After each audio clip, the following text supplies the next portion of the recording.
Xin chào tất cả mọi người, mình là Eddie đến từ chuyên mục audio tinh tế. Hôm nay trên tay mình là Soundcore Liberty Air 2.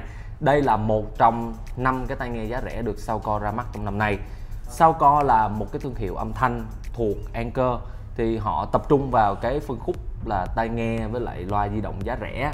Thì với cái xu hướng những năm gần đây là tai nghe True Wireless là có mặt rất là nhiều trên thị trường, thì Soundcore cũng không nằm ngoài xu hướng này. Họ cũng sản xuất và cung cấp cho người tiêu dùng rất là nhiều cái lựa chọn từ giá rẻ cho tới giá tầm trung thôi, chứ không phải là quá mắc như những cái thương hiệu như là Sony hay là Sennheiser. Thì đây là Soundcore Liberty Air 2, cái phiên bản nâng cấp của con Liberty Air năm ngoái.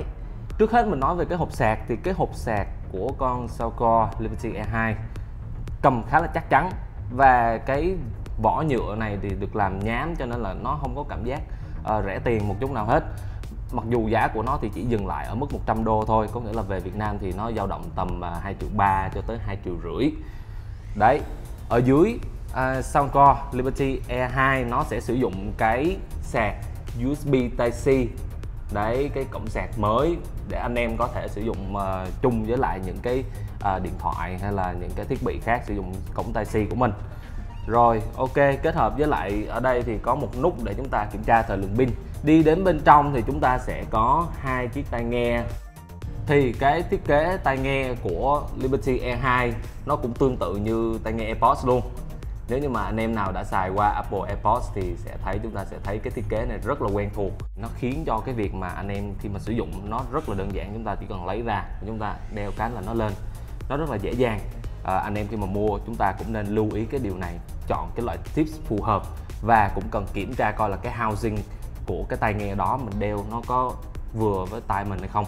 Nói sơ qua về cái công nghệ trên con Soundcore Liberty Air 2 thì nó sẽ sử dụng Bluetooth 5.0 và nó hỗ trợ cái codec aptX chất lượng cao.